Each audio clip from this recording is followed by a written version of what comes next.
안녕하세요 성도 여러분. 오늘도 이렇게 영상으로 성도님들을 뵙습니다.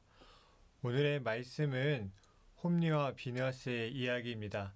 아버지가 대제사장이었던 엘리였고 그 아래서 제사장직을 수행하고 있었던 이 홈리와 비느하스를 하나님께서 그들의 악행을 통해서 저주하시는 말씀이 오늘 기록이 되어 있습니다.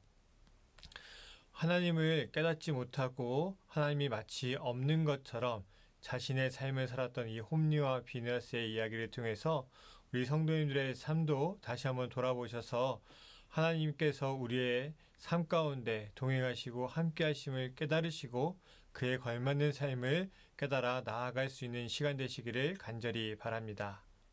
오늘 하나님께서 우리에게 주시는 말씀은 사무엘상 2장 27절에서 30절까지 말씀입니다. 하나님의 사람이 엘리에게 와서 그에게 이르되 여호와의 말씀에 너희 조상의 집이 애굽에서 바로의 집에 속하였을 때에 내가 그들에게 나타나지 아니하였느냐. 이스라엘 모든 지파 중에서 내가 그를 택하여 내 제사장으로 삼아 그가 내 제단에 올라 분향하며 내 앞에서 에봇을 입게 하지 아니하였느냐. 이스라엘 자손이 드리는 모든 화제를 내가 내 조상의 집에 주지 아니하였느냐. 너희는 어찌하여 내가 내 처소에서 명령한 내 제물과 예물을 밟으며 내 아들들을 나보다 더 중히 여겨 내 백성 이스라엘이 드리는 가장 좋은 것으로 너희들을 살찌게 하느냐. 그러므로 이스라엘의 하나님 나 여호와가 말하노라. 내가 전에 내 집과 내 조상의 집이 내 앞에 영원히 행하리라 하였으나 이제 나 여호와가 말하노니 결탄코 그렇게 하지 아니하리라. 나를 존중히 여기는 자를 내가 존중히 여기고 나를 멸시하는 자를 내가 경멸하리라. 아멘. 오늘 하나님께서 27절의 말씀을 통해 우리에게 말씀하십니다. 너희 조상의 집이 애굽에서 바로의 집에 속하였을 때에 내가 그들에게 나타나지 아니하였느냐. 하나님의 이 말씀은 우리의 삶에서 굉장히 중요한 말씀입니다. 왜냐하면 우리가 때로 하나님을 부정하기도 하고 때로는 하나님을 멀리하는 이유 중에 하나는 무엇인가 하면 하나님께서 나의 삶에 동행하신다고 느끼지 못하기 때문입니다. 마치 하나님이 나랑 전혀 상관없다라고 생각하며 살아가는 거죠. 때로는 이러한 생각조차도 하지 않고 하나님을 전혀 인지하지 못하고 살아가기도 합니다. 그러나 이스라엘이라고 하는 민족과 이 나라는 그 존재 자체가 하나님의 은혜입니다. 하나님과 뗄 수 없는 관계죠. 왜냐하면 하나님으로부터 시작된 민족이고 하나님께서 세운 나라이기 때문에 그렇습니다. 이 당시 이스라엘이 나라를 이루고 누리는 모든 것들은 너무나도 당연하게 느껴질 수도 있겠지만 사실 모든 것이 하나님께서 이루어 주셨고 그 은혜를 누리는 삶입니다. 우리의 삶은 다를까요?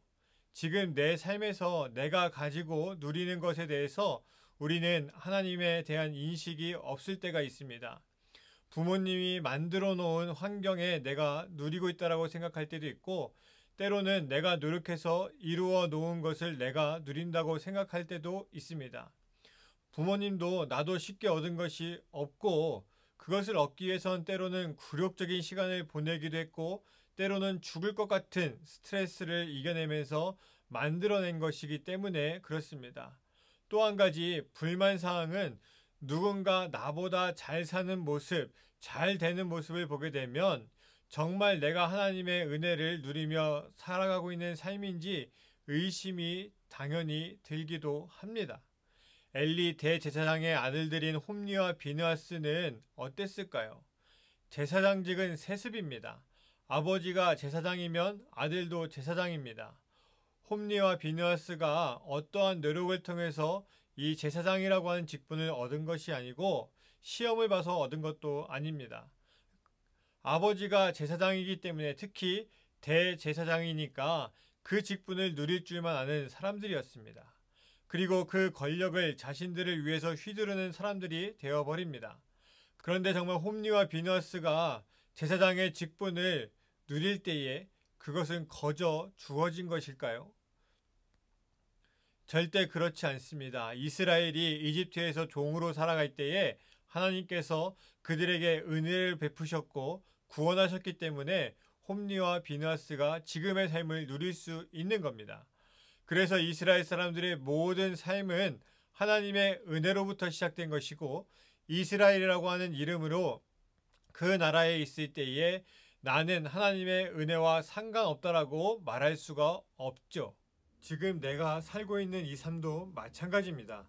지금 내가 누리는 것들, 내가 처한 환경 모두가 어느 때에 큰 위기가 있을 때라도 하나님께서 열어주신 길이고 하나님의 은혜로부터 시작된 겁니다.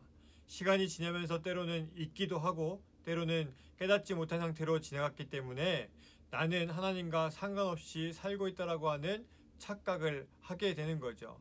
오늘 28절에 이어지는 말씀을 보게 되면 결국 하나님께서 지금 누리는 모든 것이 이전에 하나님의 은혜로부터 시작되었다고 분명히 말씀하고 계십니다. 오늘날 많은 성도들이 신앙에 대해서 소중히 여기지 않는 이유가 바로 여기에 있다고 생각됩니다. 많은 신앙의 선배들이 자신들이 지금까지 지켜온 신앙에 대해서 그 하나님의 관계에 대해서 감사한 모습을 보여주지 않았기 때문에 또 힘들고 어려울 때에 세상적인 생각을 보여줬기 때문에 더 이상 젊은 세대들이나 혹은 자녀 세대들이 하나님의 은혜의 삶, 하나님과의 관계가 온전한 삶에 대해서 중요하게 여길 필요가 없게 되었습니다. 너는 공부를 더 해야 된다. 좋은 성적을 내야 된다. 좋은 대학을 가야 된다. 좋은 직장을 얻어야 된다. 성공해야 된다. 돈을 많이 벌어야 된다. 아마 많은 성도님들이 자녀들에게 했던 말일 겁니다. 그런데 힘들고 어려울 때마다 우리가 인생의 고비마다 자녀들과 함께 기도하자고 하나님의 뜻을 구하자고 얼마나 말씀해 보셨습니까? 앞에서 한 세상적인 말들보다 정말 더 신앙적인 말들을 많이 해 오셨습니까? 자녀들이나 젊은 세대들이 대부분 하나님과의 관계 속에서 답을 찾는 것이 아니라 부모님들이 말씀하신 말들 중에서 답을 찾게 되고 자연히 하나님과의 관계보다는 신앙보다는 세상의 것을 먼저 찾을 수밖에 없는 겁니다. 엘리의 아들들인 홈리와 비느하스, 우리는 그들을 하나님을 모르는, 하나님을 존중하지 않는, 하나님을 멸시한 바보와 같은 사람들로 비난하겠지만 사실은 오늘날 우리가 그 삶을 살고 있을지도 모릅니다. 하나님께서 29절에서 엘리에게 말씀하십니다. 너희는 어찌하여 내가 내 처소에서 명령한 내 재물과 예물을 밟으며 내 아들들을 나보다 더 중히 여겨 내 백성 이스라엘이 드리는 가장 좋은 것으로 너희들을 살지게 하느냐. 하나님께서 우리에게 말씀하십니다. 지금 살아가는 모든 것이, 누리는 모든 것이 하나님께서 주신 것인데 이에 감사하기보다 왜 그 모든 것을 자신을 위해 사용하느냐. 모든 것이 하나님께로부터 왔고 하나님께서는 우리를 도우시고 이끌어 주시는 분인데 이 관계를 깨닫지 못하게 되니까 내가 가지고 있는 것 누구를 위해 사용하겠습니까? 자신을 위해 사용할 수밖에 없는 겁니다. 우리가 11조를 드리는 가장 큰 이유 중에 하나는 이 모든 것이 하나님께로부터 왔음을 고백하기 위함입니다.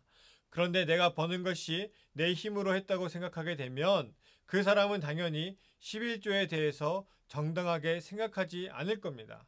그리고 그 소득을 당연히 자신이 고생했으니까 자신만을 위해서 사용하게 될 겁니다.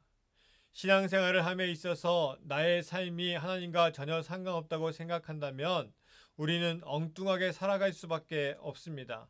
홈리와 비느하스처럼 자신들이 제사장이고 이스라엘 사람들을 대신하여 하나님께 제사를 인도하여 주는 사람인데 아버지가 제사장이라서 자신들은 하나님과 상관없이 제사장이 되었다는 생각이 있으면 엉뚱한 일을 할 수밖에 없는 겁니다. 하나님께 제사를 드리기 위해 준비한 제물을 탈취하였고 하나님께 제사를 드리는 이스라엘 사람들을 막 대하는 그런 말도 안 되는 상황이 벌어지게 되는 거죠. 누가 봐도 홈리와 비느하스는 이스라엘 백성으로서 또 제사장으로서 잘못된 삶을 살고 있습니다. 우리의 삶에 하나님의 은혜가 없다고 생각하면 우리도 마찬가지의 삶을 살 수밖에 없습니다.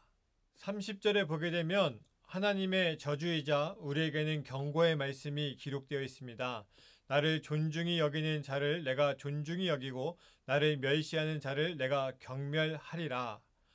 하나님은 우리를 사랑하셔서 구원하시기 위해서 예수 그리스도를 보내주셨고 그의 십자가의 죽음으로 말미암아 우리는 구원을 받았다는 하나님의 구원의 역사이신 예수님을 믿는 사람들에게 적용되는 말씀입니다. 하나님과의 관계에서 우리가 하나님을 무시하고 하나님을 멸시한다면 그 관계는 당연히 무너질 수밖에 없습니다.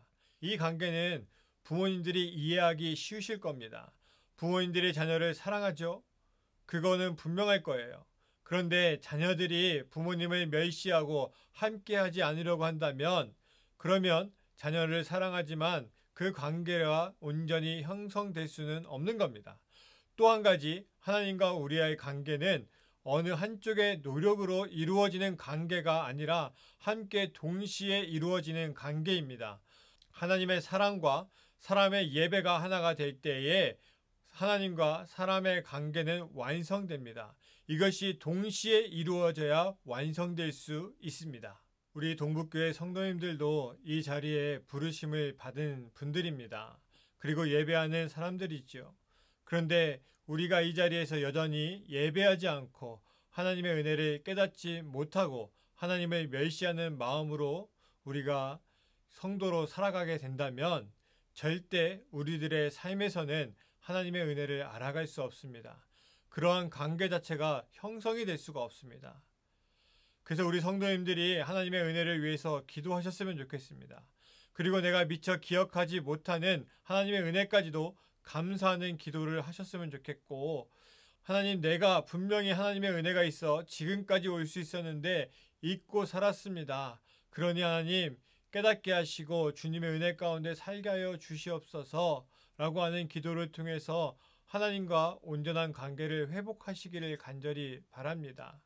오늘 우리가 이 땅에 살아갈 때에 하나님의 은혜가 없이 우리는 살아올 수 없었습니다. 작은 것 하나, 혹 내가 느끼기에 나의 삶이 부족해 보인다 할지라도 하나님께서 우리를 살아갈 수 있도록 모든 것을 해주셨습니다. 그러니 우리 성도님들, 하나님께서 주신 은혜를 통하여 하나님께 나아가시기를 원하고 하나님과 동행할 수 있는 삶을 살아가시기를 간절히 바랍니다. 기도하겠습니다. 사랑의 하나님 아버지, 오늘도 우리에게 귀한 말씀 주시니 참으로 감사합니다. 우리가 이 인생의 삶을 살아오면서 때로는 하나님께서 우리에게 주신 것을 잊고 때로는 하나님께서 주신 것조차도 알지 못한 채 살아올 때가 참으로 많이 있었습니다. 하나님, 오늘 우리의 삶이 이 홈리와 비느하스처럼 되지 않기를 원합니다. 모든 것이 하나님께로부터 왔고 하나님께서 이루어 주신 것이며 오늘 우리가 그 은혜를 누리며 살아가고 있음을 다시 한번 깨닫기를 간절히 원합니다. 주님, 우리를 보살펴 주시고 함께하여 주셔서 지금 코로나19 바이러스로 인한 사태로 인해 우리 모두가 힘들고 어려울 때에도 병에 걸리지 않게 하시고 무사히 잘 지나갈 수 있도록 허락해 주셨는데, 주님, 우리가 이러한 상황 속에서 때로는 함께 예배드리지 못하는 것을, 때로는 자유롭게 행동할 수 없는 것에 대해서 불만할 때도 있었습니다. 그러나 이러한 시간들을 통하여 또 우리가 겪고 있는 이 모든 순간들을 통하여 하나님께서 동행하시고 우리를 지켜주시는 은혜를 다시 한번 깨닫게 하셔서 하나님, 우리의 삶이 부족하지 않음을, 하나님, 우리의 삶이 무너지지 않았음을 깨닫고 나아가 주님의 이름으로 이 어려운 시기를 승리하며 나아갈 수 있는 우리 모두가 되게 하여 주시옵소서. 우리의 삶을 지금까지 지켜주셨사오니 지금의 삶도 지켜주시고 앞으로의 삶도 주님께서 지켜주실 것을 믿고 나아가오니 주님의 은혜 가운데 살아가는 우리의 삶이 더욱더 복되게 하여 주옵소서. 이 모든 것을 이루실 예수 그리스도의 이름으로 기도합니다. 아멘.